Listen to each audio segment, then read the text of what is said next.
نحمده ونصلي على رسوله الكريم أما بعد فأعوذ بالله من الشيطان الرجيم بسم الله الرحمن الرحيم يا أيتها النفس المطمئنة ارجعي إلى ربك راضية مرضية فادخلي في عبادي وادخلي جنتي صدق الله العظيم۔ اللہ رب العزت نے رمضان المبارک کے اس مہینے میں بہت برکتیں، بہت رحمتیں اور عبادات میں وقت گزارنا، روزے کی حالت میں گناہوں سے بچنا، اللہ نے ان سب کی توفیق عطا فرمائی تھی۔ یہ انسان ان کیفیات کو کیا باقی رکھ سکتا ہے باقی 11 مہینے میں، آئندہ رمضان تک؟ ان عادتوں کو کیسے باقی رکھے؟ صبح جلدی اٹھنے کی عادت، کم کھانے کی عادت، گناہوں سے بچنے کی عادت، 5 وقت نماز پڑھنی ہے، اپنے کپڑوں کو، اپنے بدن کو پاک رکھنے کی عادت۔ غصہ آیا، بہت دفعہ قابو پا لیا، روزہ ہے، اس کی عادت۔ بہت دفعہ آپس میں بات چیت، کسی معاملے پر بدزبانی کی نوبت آئی تو اپنے آپ کو روک لیا کہ روزہ ہے، کم از کم اس حال میں تو بدزبانی نہیں کرنی۔ کئی دفعہ ایسا ہوا کہ غیبت زبان پہ آتے آتے رہ گئی کہ بھی کم از کم روزہ ہے، روزے کو تو خراب نہ کرو۔ کئی بار اپنی آنکھوں کی حفاظت کی، روزہ ہے، نہیں دیکھنا، یہ چیز نہیں دیکھنی، وہ نہیں دیکھنا، روزہ ہے، آنکھوں کی حفاظت۔ کئی بار ایسا ہوا کہ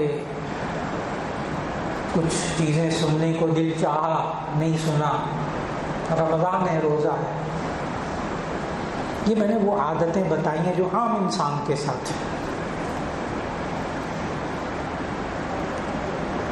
ہم ان عادتوں کو باقی کیسے رکھ سکتے ہیں،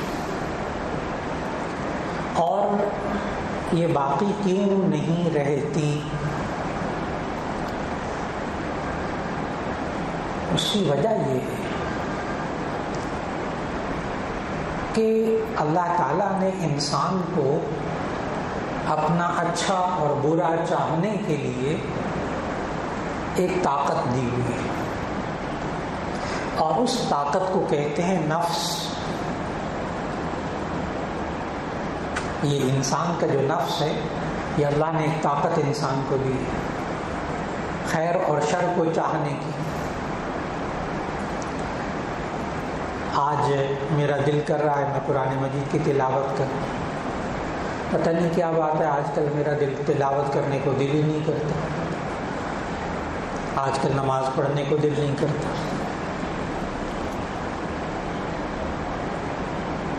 قرآن کھولنے کو دل نہیں کرتا۔ آج بڑا دل کر رہا ہے کہ میں شوال کے بھی 6 روزے رکھ لوں،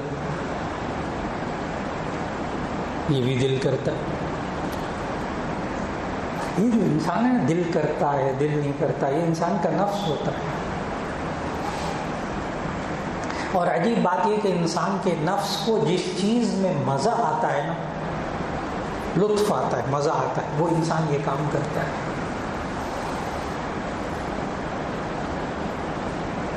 گناہ میں بھی مزہ ہے، اگر گناہ میں مزہ نہ ہوتا، صرف جہنم کا عذاب ہی ہوتا، کون گناہ کرتا؟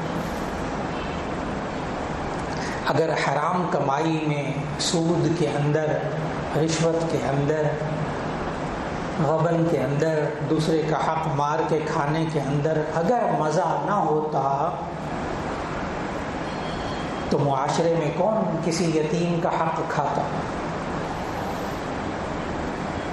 کہ ہمارے معاشرے کے اندر بیٹے کا انتقال ہو جائے، شادی شدہ بچے ہوں، بہو کو روانہ کر دیتے ہیں، بچوں کو کچھ بھی نہیں دیتے، یتیموں کا مال کھا لیتے ہیں کہ کہیں ہماری جائیداد دوسرے خاندانوں میں نہ چلی جائے۔ یہ میں مہذب طریقے بتا رہا ہوں حرام کھانے کی۔ جن چیزوں کے اندر مزہ آتا ہے انسان وہ کم کرتے ہیں۔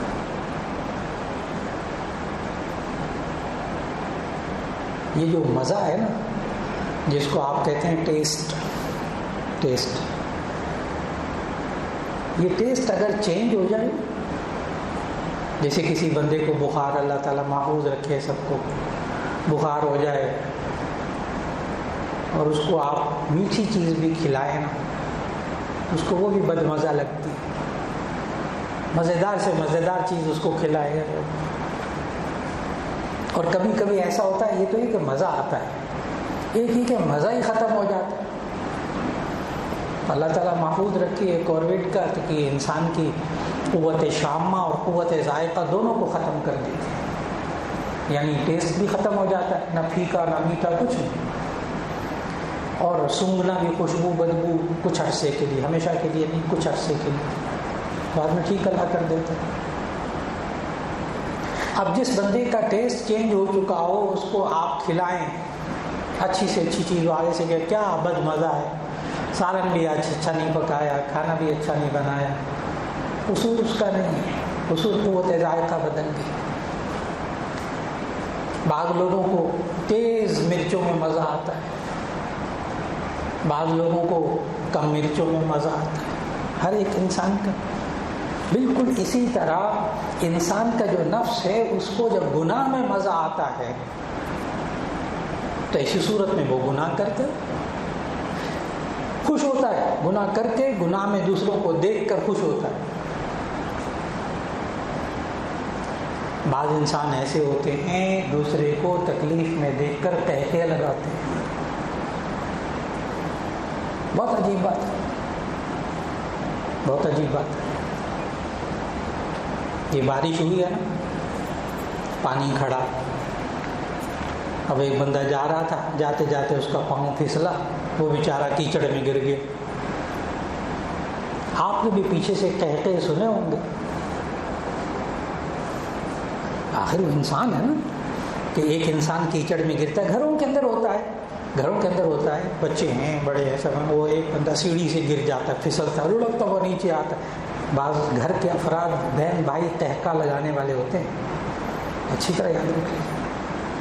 اب ایک بندہ گرا ہے، اسے چوٹ لگی ہے، اسے تکلیف ہوئی ہے، اگلے کو اتنا مزہ آیا کہ قہقہ لگا رہا۔ وہ الگ بات ہے کہ ایک دو بندے ایسے بھی آئیں گے آپ کے پاس، اٹھے ہوں آپ، اٹھے ہوں آپ کو چوٹ تو نہیں لگی، ایک دم بھاگے جائیں گے، فکر مند ہو جائیں گے، ان کا رنگ اڑ جائے گا، ایسے بھی ان کو دوسرے کو تکلیف میں دیکھ کر احساس ہوتا۔ بالکل اسی طرح گناہوں کا معاملہ ہے۔ اگر انسان کو گناہ سے نفرت ہو جائے تو یہ انسان گناہ کے نزدیک بھی نہیں جاتا۔ اور نفرت کب ہوتی؟ جب انسان اس کو پسند نہیں کرتا، اور پسند کب نہیں کرتا؟ جب اس کو اس کا گناہ معلوم ہوتا ہے، اس کی سزا معلوم ہوتی ہے۔ انسان اچھے کام کو تب کرے گا جب اس کو فائدہ ملے گا، جب اس کو فائدہ نظر آئے گا۔ انسان سود کھاتا ہے، رشوت لیتا ہے تو اس کو فائدہ نظر آتا ہے تو لیتا ہے۔ یہ کیفیت کبھی کبھی انسان کے اندر اتنی زیادہ ہو جاتی ہے گناہ کے اندر لذت کی کہ بس اوقات یہ جرائم کے اندر جب نفسیاتی اعتبار سے لیکچر ہوتے ہیں مختلف جیلوں کے اندر، مختلف جیلوں میں مختلف سزائیں لوگ کاٹ رہے ہوتے ہیں، ان کے پاس جانا ہوتا ہے، تو ہمیں بتایا جاتا ہے کہ جی یہ ایسا قاتل ہے یہ کہ اس نے قتل کرنے کے بعد لاش پہ کھڑے ہو کے قہقہے لگائے۔ اب اس کو اس گناہ میں مزہ آئے۔ میں نے کہا ایک حد پہ انسانی عقل سے بالا تر بات ہو جاتی ہے کہ اتنے بڑے گناہ کر کے اس کو اتنا مزہ آ رہا ہے۔ گھر کے اندر بعض افراد ہوتے ہیں، بہن بھائی عزیز و قارب قریبی، آپ نے موبائل کہیں رکھا، دوسرے نے موبائل چھپا دیا، چابیاں رکھی وہ چھپا دی، پرس رکھا وہ چھپا دیا، اب وہ ادھر ادھر ڈھونڈ رہا ہے، پریشان ہو رہا ہے، دیکھا تو نہیں آپ نے وہ کدھر گیا، یا بھی میں رکھ کے گیا تھا. اور جناب وہاں گھر والے وہ افراد جن کو مزہ آتا ہے وہ چیز کو چھپا کر مزہ لیتے ہیں. یہ خطرناک کیفیت ہے، اس لیے کہ دوسرا تکلیف میں ہے، دوسرا پریشان ہے اور یہ مسکرا رہا ہے، اس کو مزہ آ رہا ہے. میں نے بتایا یہ آغاز ہوتا ہے، یہ اس جو برائی جس چیز کی میں بتا رہا ہوں کہ انسان کیسے اب رمضان کی کیفیات کو کیسے باقی رکھے، اس رمضان کی کیفیات کے مطابق وہ جو عادتیں میں نے اتنی ساری بتائیں اس کو کیسے باقی رکھے. اور نبی صلی اللہ علیہ وسلم نے ان باریک باریک باتوں سے منع کیا. جامع ترمذی کی حدیث سنانے لگا ہوں. نبی صلی اللہ علیہ وسلم نے فرمایا، بعض لوگ لاٹھی استعمال کرتے تھے، تو نبی صلی اللہ علیہ وسلم نے فرمایا اگر کوئی کسی کی چیز لے لے، یعنی چھپانے کی خاطر لے لے، اور دوسرا اسے تلاش کر کے فکر کر رہا ہو، اگرچہ وہ لاٹھی ہو، یہ حدیث کے الفاظ کا ترجمہ، اگرچہ وہ لاٹھی ہو، سوری لاٹھی، جب تک وہ دوسرا پریشان ہے لعنت الملائکہ، فرشتے اس بندے پہ لعنت بھیجتے رہتے اتنی دیر. اس لیے مسلمان بھائی کو تکلیف پہنچائی. دوسری حدیث اسی باب میں، باب الشفقۃ والرحمۃ علی الخلق، مخلوق پر شفقت کرنا، رحم کرنا، اس باب میں دوسری حدیث نبی صلی اللہ علیہ وسلم نے فرمایا من اشار بحدیدۃ الی اخیہ، جو بندہ کسی تیز دھار چیز کے ساتھ، کوئی نوکیلی چیز، چھری ہے، کینچی ہے، کوئی پیچکس ہے، کوئی بندہ اپنے بھائی کی طرف نوکیلی چیز سے اشارہ کرتا ہے، لعنت الملائکہ، عین اس وقت اس پر فرشتے لعنت کر رہے ہوتے ہیں. ہمارے معمول ہے، وہ پھل کھا رہے ہوتے ہیں نا، چھری لے کے یوں کرتے ہیں، تھوڑا سا ویسے اپنے بھائی بیٹھے ہوتے ہیں یوں کرتے ہیں، لعنت الملائکہ. مارنا نہیں ہے، مارنے کا ارادہ بھی نہیں ہے، نعوذ باللہ. پیچ کا ساتھ میں پکڑا یوں کر کے، تھوڑا سا اشارہ کر دیا، ذرا سا یوں کر کے اشارہ کر دیا، لعنت الملائکہ. کیوں؟ ابھی اس کو صرف اشارہ کر کے مزہ آ رہا ہے، ایک وقت ایسا آئے گا یہ پیٹ میں گھونپ کے بھی اس کو مزہ آئے گا. آغاز ہوا نا، نبی صلی اللہ علیہ وسلم نے اس آغاز سے روک دیا، اس آغاز سے روک دیا. کہتے ہیں نا بچے کو سمجھانا ہو نا تو چھوٹی غلطی پر پکڑ کر لے، بڑی سے بچ جائے. بالکل اسی طرح اللہ تعالیٰ نے رمضان میں تربیت کی ہماری. شروع کے روزے رکھنے مشکل تھے، ایک ہفتہ شروع کا روزوں کا مشکل گزرا ہے، اس لیے کہ 11 مہینے سے کھانے کی عادت پڑی ہوئی تھی. اور کل عید کا دن اچھا خاصا مشکل گزرا ہے سب کا. جب کھانے کی چیز آئی روزہ، آج تو عید کا دن ہے، اچھا خاصا پریشانی میں وقت گزرا. کیوں؟ اب نہ کھانے کی عادت پڑ گئی، اب نہ کھانے کی عادت پڑ گئی.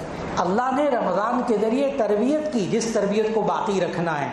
اللہ نے تربیت کی کہ اے انسان، اگر تجھے نیک کام کرنے کی عادت پڑ جائے تو نیک کام چھوڑنا مشکل ہو جائے، اور اگر تجھے گناہ نہ کرنے کی عادت پڑ جائے تو گناہ کرنا مشکل ہو جائے.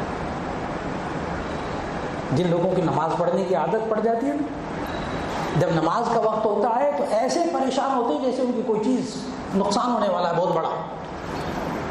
یوں کہتے ہیں نماز کا وقت ہو گیا، جو وہ اذان ہوگی، نماز کا وقت ہو گیا. اگلا کہتا ہے کیا ہے پریشانی، کیا ہے آپ؟ وہ سمجھتا ہی نہیں اگلا بندہ اس کی پریشانی کو، کہ اس کے اندر بے چینی پیدا ہو گئی، بے چینی پیدا ہو گئی، نیک عمل کی بے چینی، نماز پڑھنے کی بے چینی.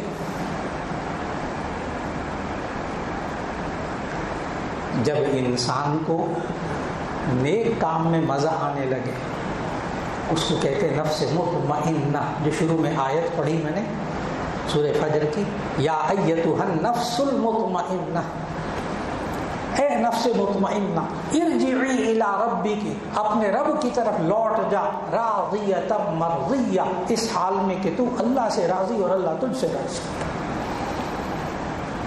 کیسا کمال کا نفس۔ اور جب انسان کو گناہ میں مزہ آئے تو اسے اللہ تعالیٰ نے 13ویں پارے کی پہلی آیت میں ذکر کیا، وما ابرئ نفسی ان النفس لامارۃ بالسوء، نفس امارہ، برائی پر بھڑکانے والا نفس، برائی پر ابھارنے والا نفس، امارہ، بہت زیادہ حکم دینے والا برائی کا۔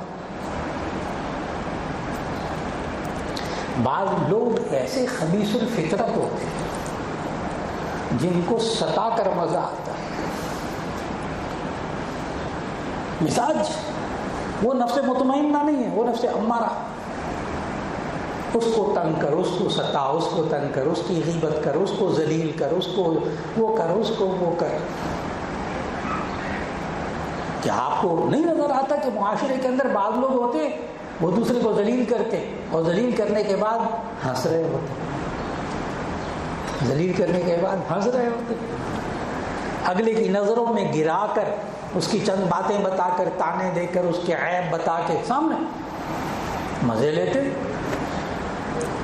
جو بندہ کسی اپنے دوست، اپنے بھائی کی برائی کر کے مسکرا رہا ہو نا، برائی کا ذکر کر کے مسکرا رہا ہو، سمجھ لے نفس امارہ،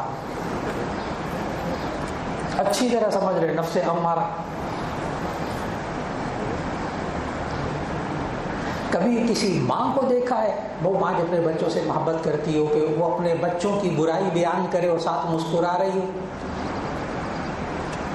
کوئی ماں اپنے بچوں کی برائی بیان کرے اور ساتھ ساتھ مسکرا رہی ہو؟ ممکن نہیں۔ اس کو تو اپنے بچوں کی برائی سن کر غصہ آ جاتا ہے، پارا چڑھ جاتا ہے، اگر برائی ہو تب بھی اس کو غصہ آ جاتا ہے، جرأت کیسے ہوئی میرے بچوں کے اندر برائی عیب نکالنے کی، حالانکہ پتہ ہے اس کو بھی کہ عیب ہے اس کے اندر ہی۔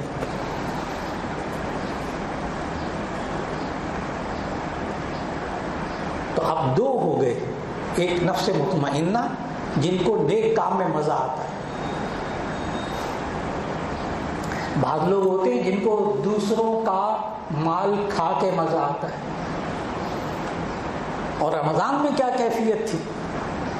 رمضان میں یہ کیفیت تھی کہ افطار کرواؤ، دوسروں کو کھانا کھلاؤ، پھر ایک ایسا مزاج آتا ہے کہ خود میں نے دیکھا کہ جب یہ سیلاب کا موقع ہوتا تھا، زلزلے کا موقع ہوتا تھا، اور آج کل کے حالات میں بھی ایسے افراد جو کہ ہل کے پانی نہیں پیتے، اللہ نے ان کو اتنا نوازا ہوا ہے، نوکر ہے، فلاں ہے، فلاں ہے، فلاں ہے، لیکن ایسے افراد کو دیکھا کہ اپنی گاڑیوں کی ڈگیوں کے اندر راشن بھر بھر کے کچی آبادیوں کے جا کر ان کو دے رہے ہیں، خود بوری اٹھا کے دے رہے ہیں۔ مزہ آ رہا، جب کھلانے میں مزہ آ جائے،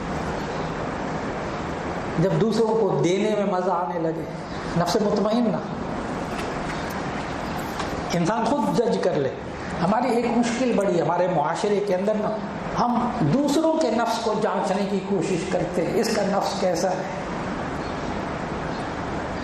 اللہ نے ہمیں یہ نہیں سکھایا، اللہ کے رسول صلی اللہ علیہ وسلم ہمیں یہ نہیں سکھایا ہم دوسروں کو چیک کرتے رہے، نہ اپنے کو چیک کریں، میرا نفس کیسا ہے، مجھے نیک کام کرنے میں مزہ آتا ہے یا نہیں آتا، مجھے گناہ کرنے میں مزہ آتا ہے کہ نہیں آتا، مجھے دوسروں کی خدمت کر کے مزہ آتا ہے کہ نہیں آتا، مجھے دوسروں کے ساتھ مدد کر کے، تعاون کر کے، پیسے دے کر، راشن دے کر، چیز دے کر مزہ آتا ہے کہ نہیں آتا۔ اگر مزہ آتا ہے تو نفس مطمئنہ، نہیں آتا تو فکر کرے نفس امارہ۔ اور ان دونوں کے درمیان میں اللہ تعالیٰ نے ایک اور کیفیت کا بھی ذکر کیا سورۃ القیامہ 29ویں پارے میں، سورۃ القیامہ کی دوسری آیت میں اللہ تعالیٰ نے ایک اور درمیانے قسم کا نفس کا بھی ذکر کیا، لا اقسم بیوم القیامہ ولا اقسم بالنفس اللوامہ. نفس لوامہ ملامت کرنے والا نفس، ملامت کرنے والا. یاد رکھ لیجیے گا، نفس امارہ کبھی لوامہ نہیں ہوتا. اس کو تو گناہ میں مزہ آیا نا، وہ کیوں کرے گا اپنے آپ کو ملامت.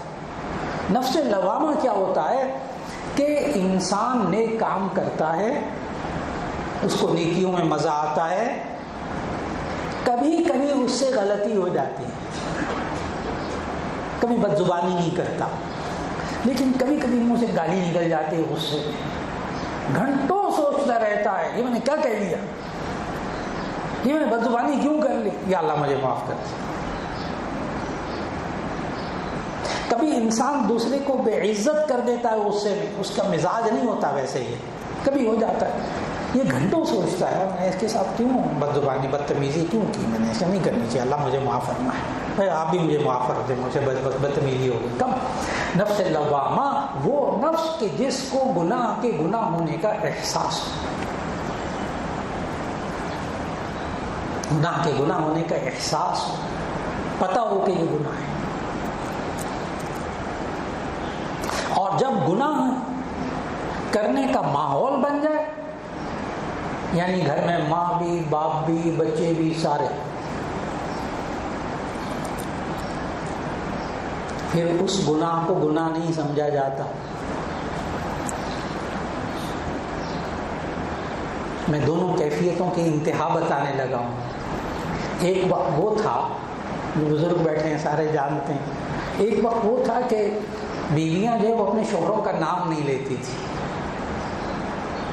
لطیفے بنے ہوئے تھے کہ وہ شوہر کا نام رحمت اللہ تھا، تو وہ سلام بھی کرتی تھی، نماز پھیرنے کے نماز میں سلام بھی پھیرتی تھی، تو السلام علیکم انہیں کے ابا، السلام علیکم انہیں کے ابا.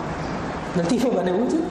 یعنی عورت کے اندر اتنی حیا تھی. یہ کوئی شرعی حکم نہیں ہے، عورت لے سکتی ہے اپنے شوہر کا نام، کوئی گناہ نہیں ہے، لیکن میں ایک انتہا بتا رہا ہوں. اور ایک انتہا یہ ہے کہ گھر میں باپ بھی بیٹھا ہوا ہے، جوان بیٹی ہے، جوان بیٹا ہے، باپ کہہ رہا ہے کہ مجھے یہ ہیروئن اچھی لگتی ہے، اور ماں وہ جو دوسرا، اب ایک تو آپ کو پتہ نہیں ٹیسٹ کیسا ہے. بیٹی، جوان بیٹی بیٹھ کر تبصرہ کرتی ہے ایک نوجوان لڑکے پر، ایک ہیرو پر، ایک دیکھ کر، اور پھر وہ ماں بھی تبصرہ کرتی ہے، باپ بھی اس پر تبصرہ کر رہا ہے. ایک وقت یہ بھی ہے، یعنی غیر محرم کو دیکھنا، غیر محرم کے بارے میں ذکر کرنا، غیر محرم کی تعریف کرنا. اور ایک وقت ایسا بھی آتا ہے کہ جو حرام ہے دیکھنا، باپ بھی بیٹھا ہے، ماں بھی بیٹھی ہے، اسکرین چل رہی ہے، LCD پہ سب کچھ ہو رہا ہے، نظر آ رہا ہے، سب دیکھ رہے ہیں، گناہ کا کوئی احساس نہیں ہے. توبہ کون کرے گا؟ استغفار کون کرے گا؟ استغفار تو وہ کرے گا جو چیز کو گناہ سمجھے گا. اور اگر گھر کے اندر ماحول بن رہا ہو کہ دوسرے کی چیز اٹھا لو، دوسرے کی چیز استعمال کر لو، دوسرے کا مال لے لو، گھر کے اندر یہ ماحول بنا ہوا ہو، تو ایسی صورت کے اندر کون غلطی کا احساس کرے گا؟ یہاں تک کہ ہمارے معاشرے کے اندر بعض حضرات تو ایسے جو سود کو بھی گناہ نہیں سمجھ رہے اس وقت، یعنی لے رہے ہیں، دے رہے ہیں، کام چل رہا ہے، سب کھا پی رہے ہیں، ذہن میں دور دور تک نہیں آتا کہ حرام کھا رہے ہیں. اگر ہوگا نا ذہن میں کہ حرام کھا رہے ہیں، سود لینا حرام ہے یا رشوت لینا حرام ہے، تو کم از کم ذہن میں تو آئے گا نا. جیسے ہمارے معاشرے کے اندر رشوت دینے کو لوگ گناہ نہیں سمجھتے، لینے کو گناہ سمجھتے. عجیب سی بات ہے. بیٹھے ہوتے نا مجلس میں، محفل میں سارے بیٹھے ہوئے ہیں، دوست احباب اور بڑے، وہ دیکھو نا جی وہ میں نے یہ میٹر لگوانا تھا، میں نے یوں کرنا تھا، میں نے اب اتنی رشوت دینی پڑی ہے، 10,000 20,000 50,000 لاکھ روپے رشوت دی ہے تب کام ہوا. دیکھو نا جی کتنا برا ماحول ہو گیا. یعنی اپنے بارے میں بتا رہا میں نے رشوت دی ہے، لیکن بھری محفل میں بیٹھ کے کوئی نہیں کہتا میں نے اس کام کے 1 لاکھ روپے لیے، کوئی نہیں کہتا. کیوں؟ ہمارے معاشرے میں رشوت دینے کو گناہ نہیں سمجھتے، حالانکہ رشوت لینے والا دینے والا دونوں جہنمی، الراشی والمرتشی کلاہما فی النار. اب میں ایک مثال بتا رہا ہوں کہ ایک ہی عمل ہے، بعض انسان اس کو اچھا سمجھ رہے ہیں، بعض انسان اس کو اچھا نہیں سمجھ رہے ہیں۔ ایک ہی عمل کو بالکل اسی طرح آج معاشرے کے اندر اپنے آپ کو یہ سمجھنا کہ ہم ایسی کیفیت اپنے اندر لے آئے، اپنے نفس کو ایسا بنانے کی کوشش کریں کہ نفس مطمئن نہ رہے، نیک کام کرتے رہیے کرتے رہیے کرتے رہیے کرتے رہیے، گناہ سے بچتے رہیے۔ جیسے میں نے بھی بتایا رمضان کے اندر کیا کیا کیفیات تھیں، ان کیفیات کو باقی رکھنے کی کوشش کریں، یہ نفس مطمئن نہ رہے گا۔ گناہوں سے بچنے کی کوشش کریں گے، نفس امارہ سے بچے رہیں گے۔ اور درمیان والا نفس لوامہ، معصوم صرف انبیاء علیہم السلام جن سے گناہ سرزد ہی نہیں ہوتا، گناہ ہوتا ہی نہیں، اللہ کی نافرمانی وہ کرتے ہی نہیں، لیکن ہم لوگ، ہم سے گناہ ہو سکتے ہیں۔ اس کا طریقہ کیا؟ توبہ اور استغفار، جو رمضان میں بار بار آپ حضرات نے سنا، توبہ اور استغفار۔ جب گناہ ہو جائے فوراً توبہ اور استغفار، یہ عادت بنا لیں، یہ کہلائے گا نفس لوامہ۔ میں نے پھر عرض کیا، توبہ صرف وہ کرے گا، استغفار صرف وہ کرے گا جس کے ذہن میں ہوگا کہ یہ میں نے غلط کام کیا، اور اگر اس کے اندر احساس نہیں ہوگا تو بس پھر وہ نفس امارہ میں رہے گا۔ اللہ رب العزت ہمیں رمضان کی ان کیفیات میں، رمضان میں نفس مطمئنہ تھا، رمضان میں نفس مطمئنہ تھا، کوئی ہو گئی غلطی تو نفس لوامہ تھا، نفس امارہ تھا ہی نہیں۔ اللہ رب العزت اس کیفیت کو باقی زندگی میں بھی جاری رکھنے کی توفیق عطا فرما دے۔ وآخر دعوانا ان الحمد للہ رب العالمین۔